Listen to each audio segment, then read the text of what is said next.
Bro, do you have a question?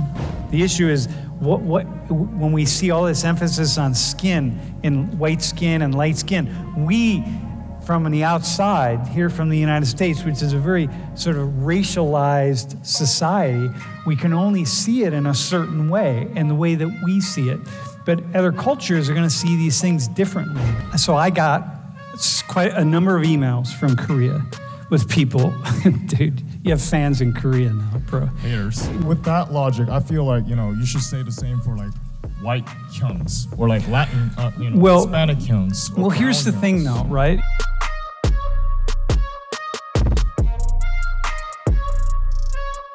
Bro, do you have a question?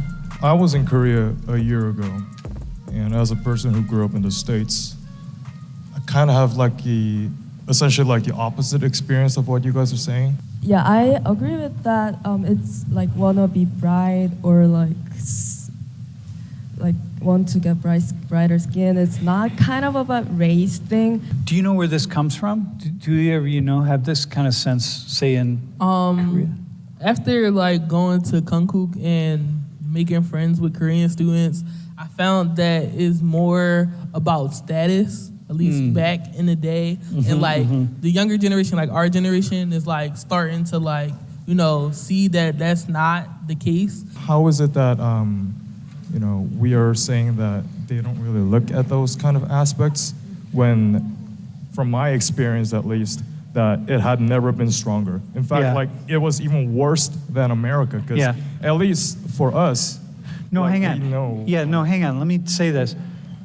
People notice. Everybody notices, right? This is the naturalistic approach, right? So everyone notices. So, for example, people notice you. They're looking at Tae, right? They're watching Tae. They're really interested in her as a person, in the street.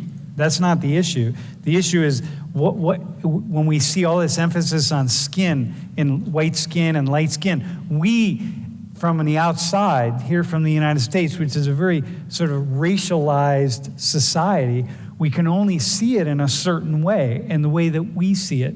But other cultures are going to see these things differently. It doesn't, this is what makes it very difficult to go into to bring our own assessment of things into another culture and think that we can understand what that culture really is about from our perspective. And even just saying black dude doesn't mean anything until you really understand what it means, right? Yeah, I want everybody to keep in mind that Korea is a homogeneous society, and they are experiencing an influx of immigration. So they're learning as more people come. So you as an American hearing a Korean person refer to a black person as black dude, yes, I'm gonna say Koreans aren't stupid. They understand what's right and what's wrong, but also the cultural aspects of things, they might not see the problem with it, because it's well, this is how this person looks, this is who this person is. So if they're okay with it, we'll continue to do that. Because in my experience, I feel yes, there are bigoted people everywhere. But in my experience in Korea, if you're uncomfortable about something, Koreans are very people that they will listen to you and they'll hear you. They'll try to fix their mistakes because they don't always know. But hang on though. But even then, I want to go back to this, right? Even then, what do you mean by mistake? Because this would be bringing one's own assessment of something into another culture and then interpreting other people's actions or behaviors or thoughts or statements according to what we know. So even you saying that, well,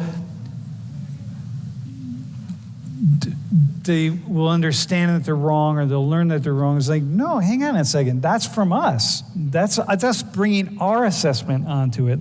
I don't know that it's wrong. It's not racist at all for me to call someone the black dude, right? For you, just call you yeah, man. Yeah. I feel intent is very important. Intent, exactly. And my Korean friends kind of explained that to me. Yep. If I felt somebody was looking at me a weird way, they're probably it's not necessarily because they're judging you or they want to cause you harm. Exactly. But it's more because like especially older Koreans, they're not used to seeing people like me. Yep. So it's kind of like, curiosity thing. But like, what Sam's saying is like, our views, we're kind of putting it on them for them to understand where we're coming from. So where they don't see it as wrong, we're like, oh no, that's wrong. But like to them, that's just like, that's regular. Yeah, why should we be the ones that get to tell somebody else what's wrong or what's racist? Bro, can you come up here for a hot minute? Can you give him a microphone? So last class, remember, you talked about this word. Yeah, I did. Hey. Oh, yeah, I did.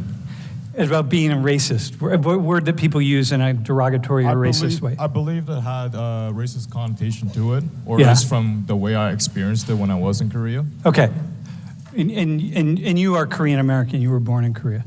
Yeah. So I got quite a number of emails from Korea with people. Dude, you have fans in Korea now, bro. Haters. No, it's all good. It's all good. And they were just saying like, hey, listen, it's really important that you understand, because this is how I learn about anything. I get emails every day from people who tell me, regardless of what it is that I'm talking about, people are telling me, hey, next time you talk about that subject, you should think about this or you should think about that. And it's really good for me because, my job is to have to know so many different things about so much about so many different things. And the fact is, the world's really complex. I don't have enough lives to live to try to learn the things that I would like to learn. And so what I get to know is a little bit about everything. But that means I can't say too much about. There are a few things I can say a lot about, but I can't say too much without whatever it is. But I get people to send me emails. So people sent me emails. And one thing they said that's really important is that Hyeong, the elder brother piece, right? It's not just brother, but elder brother is really important. And that the people in Korea started using this toward like athletes and hip hop artists, and back in the day, back when it was really first starting to be used, right? And in that sense, it was, and I'm hearing from a lot of Koreans, but in a positive way, with a positive inflection. With that logic, I feel like you should say the same for like white Hyeongs or like Latin, Hispanic Hyeongs. Well, here's the thing, though, right? Here's the thing. Like every group is going to take. This is what I was saying to you the other day, right? Every group is going to take. You're going to take certain language, certain words, and identity words, and they're going to be different for each group. Like we do that in English, right? So we don't equalize how we categorize different groups of people. Like Native Americans are different than... Slang's different. The slang is going to be different, and we're going to use it in a different way. So the other thing is that what is really interesting, and has been interesting for me, is like Koreans were introduced to Black Americans in the war. And then for a long time, just really no Black people, very little even white people. I mean, Korea was very isolated, but then suddenly there's a much more of a Black immersion or emergence in Korea, and I see that. And I've had so many conversations with Black people living in Korea for a long period of time. And like my students, we had 5 actually, who were there with us in the summertime.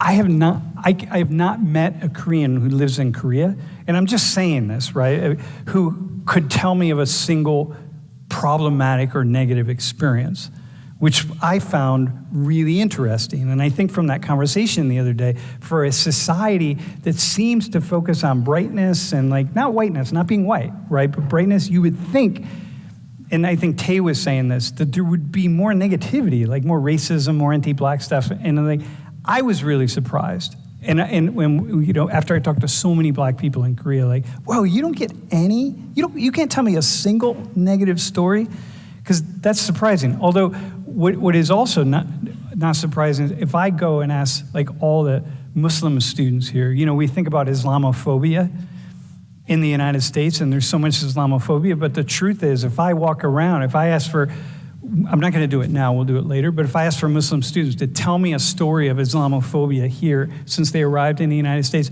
I might get one hand to go up in the air. Like, this is what I mean, like we talk about stuff, a lot, but it's really not as problematic or bad as we often talk about it. So anyway, that's a also feel surprising like thing the for me. external racism is kind of like not welcomed anymore, just regardless of the country nowadays. Yeah. But certainly the more subtle, more Yeah.